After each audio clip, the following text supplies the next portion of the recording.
This is a part 2 to the 100 failed expectations video that I did. And in this video, God wants me to talk about when a word from God doesn't come to pass and letting go of your lesser version expectations to make room for greater. So first, I'm going to talk about when a word from God doesn't come to pass.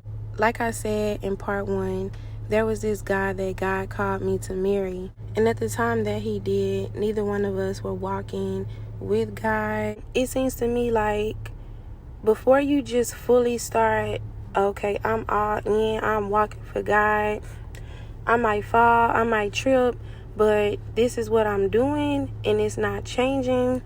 You find yourself 1 minute you're following God, you're reading the word, then the next minute you fall back into the world. Then you get tired of the world, you try God again, that's not working out, you go back to the world. So I was kind of in a phase where I was in the world trying to get out of it at that time, and he was just fully in the world. I was going to this Bible study with this lady, and on a particular day, me and him went to the Bible study, and she says to me, "This is your husband. God has called y'all to marry." This is a woman who I know hears from God, very anointed, highly anointed, not a witch, none of that, a true woman of God. And so when she said that, I was like, okay, now, you've been giving me all these accurate words, but this one right here, I don't know. Because like I said, he was fully in the world, and that's not out of judgment. That's just what it was. This was a person who I desired to marry as long as the circumstances were right and it had God's approval. And I remember I came to her privately and I said, are you sure? And before I even walked up to her, it was obvious that she knew that I was second guessing or questioning what it was that she had said. In so many words, she tells me, God is going to split y'all apart. He's going to go away. And while he's away, y'all will have time to grow separately in God. And then God will bring y'all back together. And then it'll happen. And so I was like, okay. And that lined up with something I had already been feeling in my spirit regarding him going away. So when she said that, it further made me believe. But in a way, I don't know. So then I remember I said to God, I was like, God, if this is really you, you're going to have to tell me 3 times. And so fast forward, God ended up telling me 3 times. And it wasn't through anybody. He spoke directly to me. And at that time, I was well past the stage of hearing from God and not being sure if it was him, not knowing if it was my own thoughts and all of that. I was already in a place with God where if God spoke to me, I knew it was him speaking and there was no doubt about it.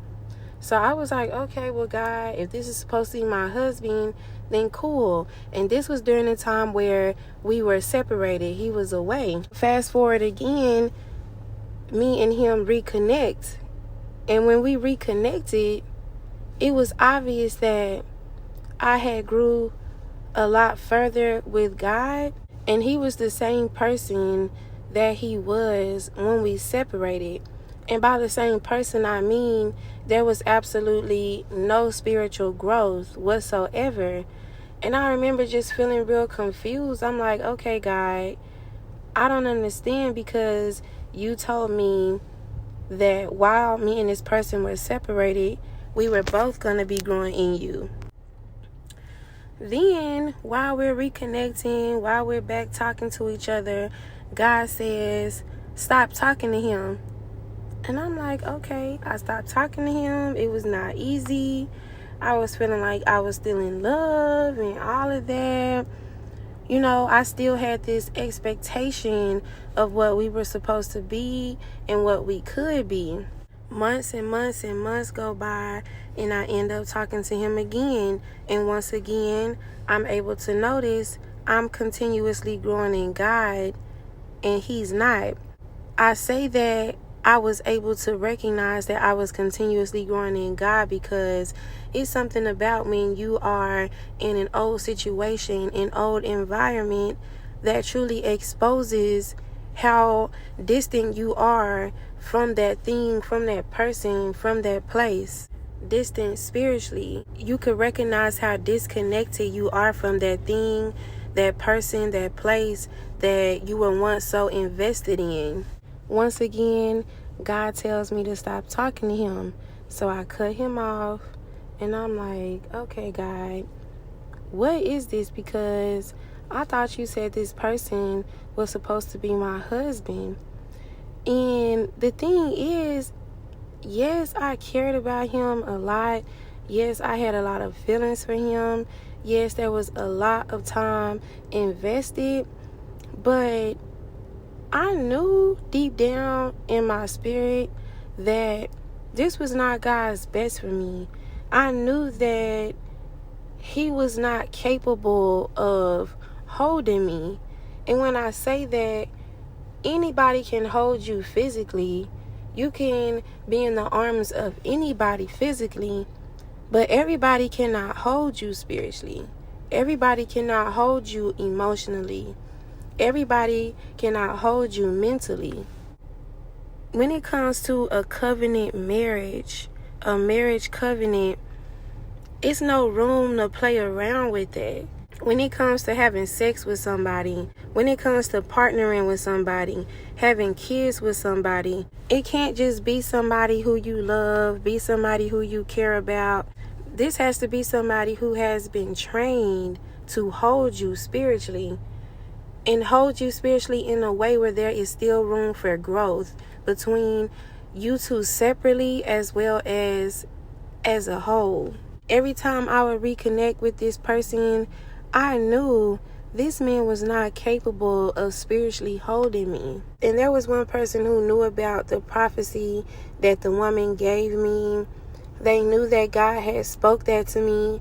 And they began to say things like, oh, you said that God said this was supposed to be your husband and it didn't even work out. So you're a false prophet, or like you think you hear from God and really you don't. And I remember I told that person, no, I know what I heard from God, but through our disobedience, we can forfeit a blessing. We can forfeit a promise. And during this time, I still had a desire to understand why it was that this thing was no longer. And I would feel certain inklings in my spirit, but God would never speak to me clearly what it was.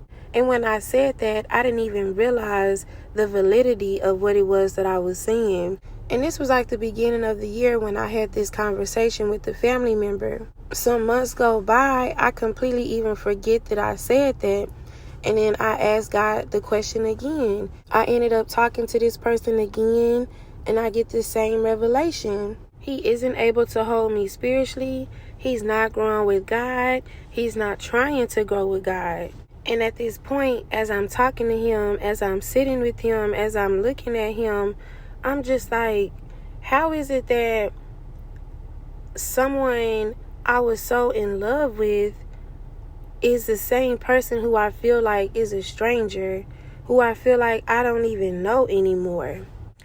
Because at that point, the two spirits are completely, two spirits have made a decision to walk two separate ways. There is no fellowship with darkness. You will never know somebody, feel like you know somebody who has chosen to reject God. So as I'm sitting with this person, God says to me, he forfeited the promise. He forfeited the blessing. And forfeit is one of those words that you feel like you know the meaning of, but then when you look up the definition, it's like, I never even knew what that truly meant. To forfeit something means to lose or be deprived of something as a penalty for wrongdoing.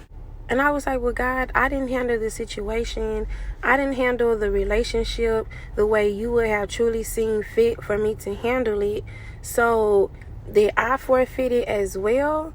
And he gave me the revelation. It's not about what he did to me that caused him to forfeit. It's what happened between him and his relationship with God that caused him to forfeit.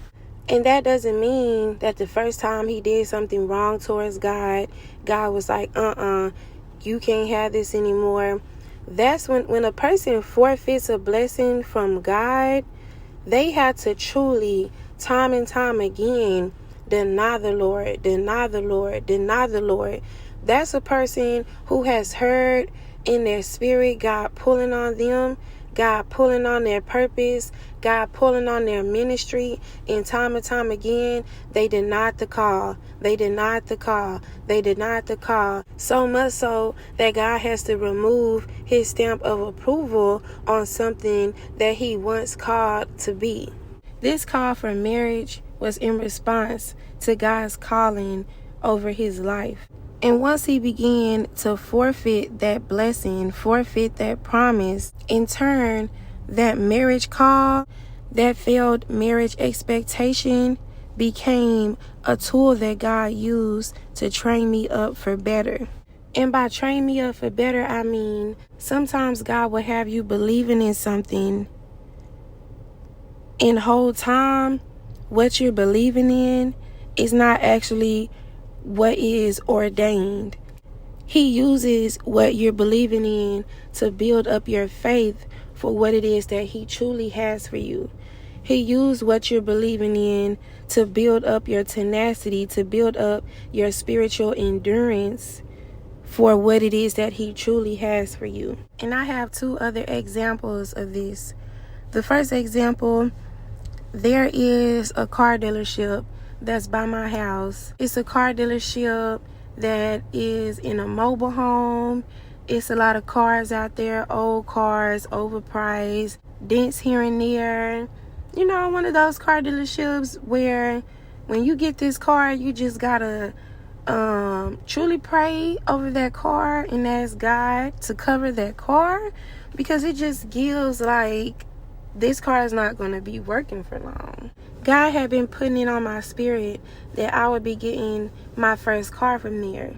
And one day, loud and clear, he says, grab your money and go down to that car dealership. I grabbed my money. I went down to that car dealership. I was so excited. I was so ready. And I did not walk away with the car.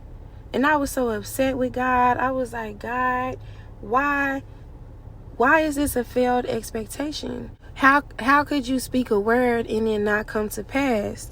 The other example, God had me looking on Craigslist for a car. I found a car that was in Dallas. And God told me, go buy that car. You don't got to take it to a mechanic. I don't live in Dallas. I live near Houston. So basically, I would be traveling to Dallas and buying a car that I haven't test drove. I have not had anybody to come and look at it. I don't know nothing about buying a car. You know, just truly going out on faith. A person outside of that car dealership sabotaged my opportunity to go out to Dallas. And once again, I'm like, okay, God, how could you speak a word and it not come to pass? Why would you speak a word and it not come to pass? I felt played. I felt like God was playing a trick on me, because again, at this point, there is no room for me to say, oh, that wasn't God. That was my own thoughts. No, there wasn't no, oh, I need to get a further confirmation before I go up here to this car dealership, before I go all the way out there to Dallas. I knew that it was God speaking to me. But I didn't realize that God was only training me up for better. He was only preparing my faith, preparing my expectation for better. And also, in part, there were people who the enemy used as adversaries against what it was that God had spoken. But God had to allow them to be able to sabotage what it was that he had spoken. And through their disobedience, it granted me to receive better. But only once I came up higher with the Lord. Only once, like I said, I built that spiritual tenacity. I built up my faith. I got stronger in my walk with God. Would God then be able to bless me with that greater? And also, lesser versions of ourselves put a cap on God. Because just like I said, this is like a rinky-dink car dealership. Overpriced cars, dented up cars. And here I was taking my little money to this car dealership like, oh Lord, please, I pray I get approved. I pray my credit isn't as bad as I think it is. And I pray that they work with me. And whole time, I'm allowing the lesser version of myself to put a cap, put a limit on what it is that God is able to do. That lesser version of myself said, oh God, you said this man who I know is not the best fit, best candidate for me. It's supposed to be my husband. But now that it's not working out, instead of choosing to look higher towards you, I'm going to shrink myself into a place of, well, now I feel rejected. Now I feel like, oh, well, why? What's wrong with me? Not realizing it doesn't even have absolutely anything to do with me. The guy at this rinky-dink car dealership, he had an attitude. He was all rude. And I'm just like, I don't feel like God is here. I don't feel the Spirit of God in this place to move on my behalf. And instead of believing, well, you know what? If it doesn't work out here, that means that God only has greater for me. I chose to believe, oh, God is just playing in my face. God is just making a mockery out of me, making a fool out of me once again. Sometimes training you up for better requires God to challenge this lesser version of yourself. Through me holding on to this failed marriage expectation, over time, it forced me to come out of this lesser version of myself. Through me constantly passing this car dealership that's right by my house, saying, oh, I thought my car was here. I thought my car was here. God challenged my lesser version of myself. Because after a while, I'm passing this car dealership like, but I don't even really like any cars over there. Why would I even pay this amount for this car when it's not even worth it? Why would I buy a car over here and it's not even a guarantee that this car would work? It's not even a guarantee that this car would last. Then I started to look at this place like, it's beneath me. Just as I did with every phone conversation I would have with this guy. Not that I thought that he was beneath me, but spiritually, he most definitely was beneath me. It doesn't matter who you are in your walk with God. Nobody is better than the next man, than the next woman. However, there can come a time where a person's spirit is beneath you. So as God is constantly challenging my lesser version of myself, is training me up, teaching me to let go of those false expectations that I'm only worth lesser than. Because that lesser than version of yourself will tell you you only deserve less than. It'll tell you you're shooting too high. It'll tell you that's impossible. Look at your credit. Look at this. Look at that. That lesser than version of yourself will keep you trapped in a box. It'll put a cap on God. As we grow in God, God requires more from us, and in return, He gives us more. As we grow in God, there's more we have to sacrifice. There's more that we have to reconstruct. There's more that we have to do differently. And in return, He gives us more. More meaning more spiritual authority, more peace, more joy, more abundance, more prosperity. And as we grow more and God requires more from us, what it is that he blesses us with changes. When I was walking in that lesser version of myself, certain things that I was expecting, certain things that I was hoping for, was all that God could do for me in that moment because of my lesser version mentality. But as I began to grow out of that, it opened up the doors to what it was that God could then further do in my life. But if I would have remained in that lesser version mentality, if I would have continued treading around in that pool, God would never have been able to call me up higher. He would have never been able to give me what it was that he truly desired for me. As we grow in God, like I said, the sacrifices change, the requirements change. God may tell you to stop wearing piercings. God may tell you to stop wearing weave. God may tell you to stop wearing nails. God may tell you to start wearing head wraps.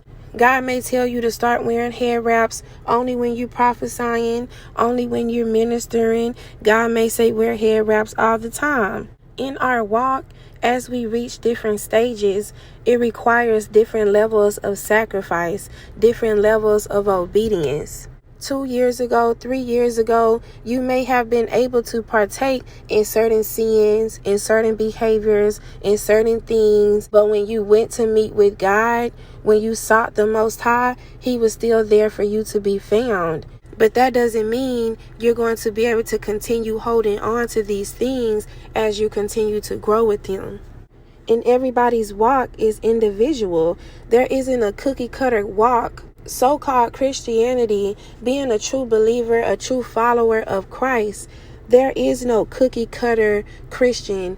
There is no cookie cutter follower of Christ. There is no cookie cutter walk where on level 1, this happens. Level 2, that happens. Level 20, that happens.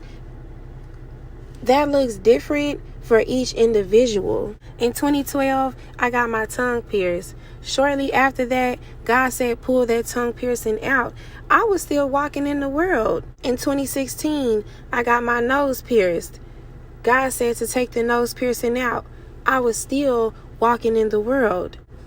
Then I get on YouTube 2020 and I began seeing people bringing forth prophetic words. God begins to instruct me, watch this video, watch that video. And I click on the video and the person doing the video has a nose piercing. The person in the video has a tongue piercing. Are they walking in sin because God told me to take my nose ring out, my tongue ring out, and they haven't? Or are we both on two individual walks? God told me to do nails. God told me to open a nail salon. But some women He's spoken to and said, do not wear nails. Nails are not of me. Is God contradicting Himself? Or are two people on two individual walks, on two different stages? And it's not about one person being on a higher stage than the other person.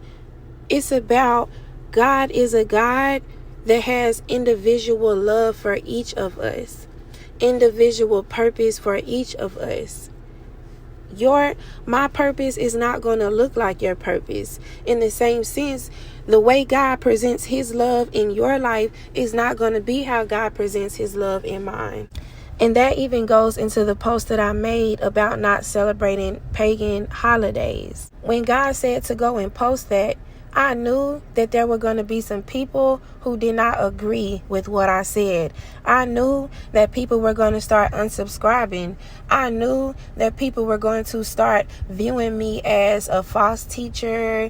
I knew people were going to say, oh, I'm just giving my own opinion. I knew that there were going to be people accusing me of judgment. But guess what? None of that mattered to me. What mattered to me was that I gave the word that God gave me to give, and I gave it in a way that was out of love. I knew that that post was not going to be for every single person. I knew that God was not necessarily instructing every single person who's seen that post in this hour to abide by and heed His instruction. There were people in the comments that completely spoke against what I said. They warned people not to listen to me because at the end of the day, I'm just a human and all sorts of things. But there were also people on their post that said, you know what? This is my first time. This is my first year not celebrating Christmas. This is my first year not celebrating Thanksgiving. And I felt on my spirit not to celebrate these holidays, but I wasn't quite sure why. I wasn't quite sure how to work out the conviction that I felt in my spirit. And when I seen your post, it further confirmed to me what it was that the Lord is trying to speak to me. These are people who have found themselves at a place in their walk with the Lord that it's time to sacrifice these pagan holidays. Just because you have not received the revelation regarding that does not mean that you're wicked and these people are righteous. It means that you simply have not received that revelation from the Lord yet. We do not receive every revelation at one time. There was a time that I celebrated Christmas, I celebrated Easter, Thanksgiving, and I felt no conviction. And I would see people making comments, people making Facebook posts. These are pagan holidays. I didn't quite understand what they were saying. It didn't make sense to me. And I kept it moving. I continued to be faithful to God. I continued to serve God to the best of my ability at that time. But then there came a time where conviction started to fall on my spirit, and I had to work that conviction out with the Lord. And I began to say to the Lord some of the same things that I seen in my comments. Well, God, if I'm centering Christmas around you, then why would it be pagan? Why would you consider it demonic? Well, God, if my family is coming together to give thanks to you, why is it considered demonic? Why is it considered pagan? Because I was having a hard time releasing that tradition. I was having a hard time departing with what so many of the world participates in. I remember he told me early in the year, when Easter comes, when this comes, when that comes, do not celebrate it. Do not partake in it. There were people in my family, they said, oh, you're such a bad mom. You didn't even buy your kid any Christmas presents. How dare you not buy him any Christmas presents? He's going to go back to school and everybody has presents and he's going to be feeling sad and bad that his mom didn't buy him any. Oh, you just didn't buy him any. You're just saying that this is what God said because you knew that you blew your money, because you knew you handled your money irresponsibly, and now you don't have any money for Christmas gifts. Listen, well, that's fine. But the Lord told me to leave it where it is. And you know what? I didn't then judge people who still participated in Christmas. I didn't then judge people who still participated in Easter, still participated in Thanksgiving, because I understood this is where I am in my walk with the Lord, and that is where they are in theirs. And me personally, this is not something that God has spoken to me, but from my own heart, from my own mind, I feel like God intentionally sets us on different paths so that one, man won't be able to be used as a standard, but only as an example, and God and His Word will remain the standard. If every path was the same, if each person's road to salvation looked the same, a person would then be able to sit in a church and look at the pastor and mimic what the pastor is doing, or mimic what they saw on TV, or mimic what they saw in a video, and believe that that would get them to salvation, instead of focusing on God and focusing on His Word, and allow that to guide them in their walk in salvation. I also feel like God intentionally sets us on different paths so that living righteous will be a matter of faithfulness and not a matter of God's law. Because there's a lot of people who see Christianity, who sees following the Word as being a matter of law, thinking, well, as long as I don't do this, this, and that, as long as I try my best to not sin, I will get into heaven. missing that righteousness is more so about being faithful to God, having a faithful relationship, a faithful commitment to God, not just simply following law. But I just want to say, through what it is that I'm speaking, I am not in any way promoting a God knows my heart mentality. You can't do what you want, do as you please, and believe that you are going to get into heaven. That's why it's so important to make sure that you are daily seeking out God's given instruction over your life, not only through the word, but also through a personal relationship with Him. Because I can feel in my spirit, especially in 2021, there are a lot of people who feel this conviction. They feel this eeriness. They feel this weird feeling in their spirit concerning these holidays. But because it doesn't say in plain, bold letters, do not celebrate Christmas, do not celebrate Thanksgiving in the Bible, people are using that as an excuse to ignore what it is that they're feeling in their hearts, and then saying, well, God knows my heart. God does know your heart, and He knows the convictions that He is laying on your heart that you are choosing to ignore because of tradition and because of disobedience. But again, everybody is at different stages. There are some people who feel absolutely no conviction in their heart, and they're looking forward to celebrating Christ on these holidays with their families. God still does not want us celebrating pagan holidays, but these people simply just have not received that instruction from the Lord. But who is to say what they will receive a year from now, 10 years from now? But for those who do feel the conviction, it's up to us to abide by that conviction, or to walk around saying, well, God, you know my heart. And this is not just with holidays. You could fill in the blank whatever it is that God has spoken to you specifically to stop doing. God has instructed me to do nails, but I know that it's going to come a time where I'm not going to be doing that anymore. I'm not going to be wearing nails anymore.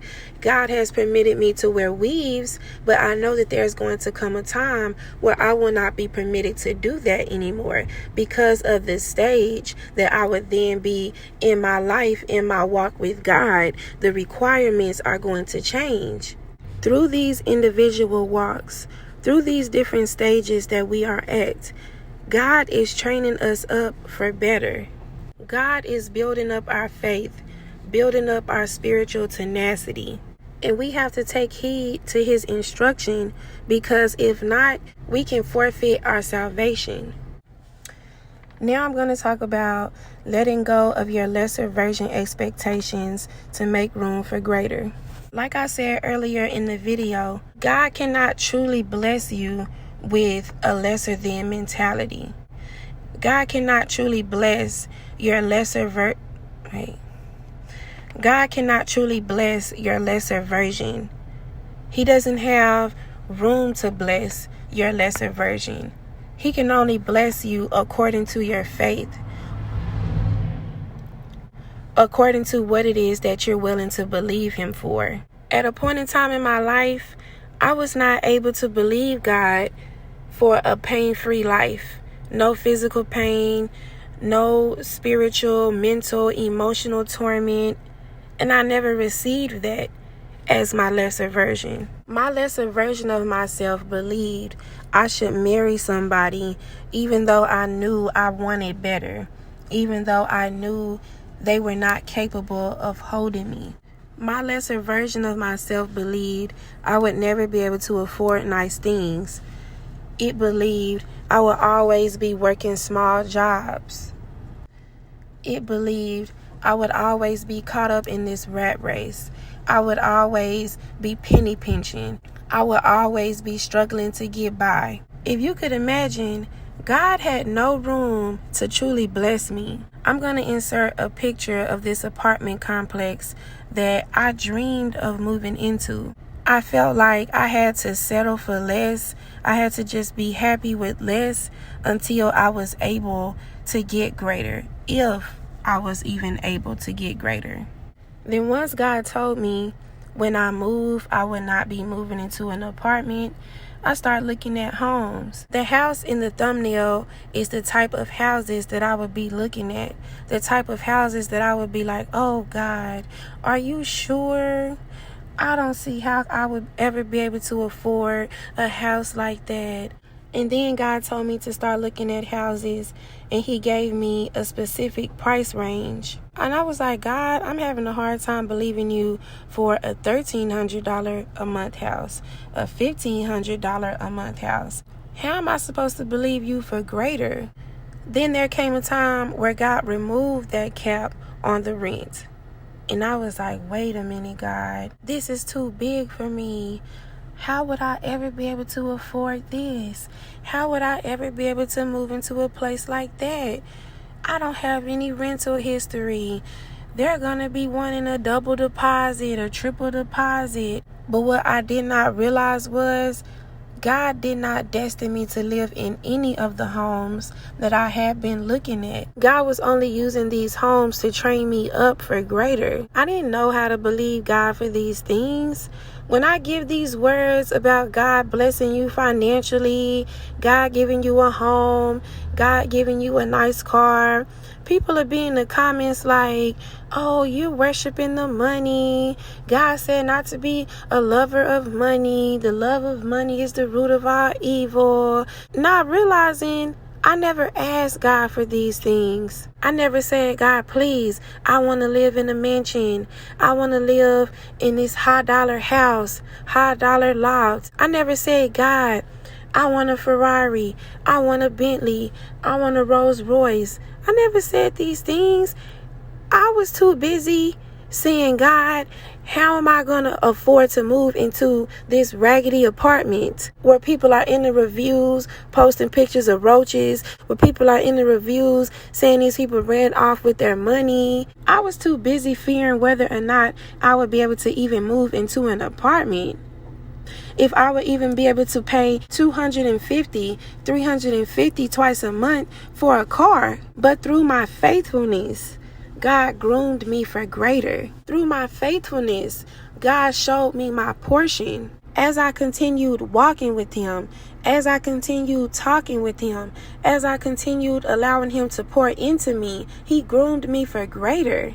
He began to show me there is no cap. I have no cap. And if I don't have a cap, you don't have a cap. If you believe me for a Lamborghini, then guess what? You're going to have that Lamborghini. If you believe me for a Patek, then guess what? You're going to have that Patek. If you believe me to have everlasting peace, then you're going to have everlasting peace. If you believe me for the spiritual authority to cast out demons, then they're going to be casted out. If you believe me for spiritual authority to lay your hand on the sick and they be healed, then you are going to be a healer. I have no cap. And if I have no cap, you have no cap. God is just sitting up with the overflowing storehouse. What do you want? What are you willing to believe me for? If I can believe him for a dirty apartment, I can believe him for a mansion. I could believe him for 100 mansions. If I could believe him for a raggedy cash car, then I can believe him for a Bugatti. Then I can believe him for a Wraith. Then I can believe him for an Aventador. What do you want? What are you willing to believe me for?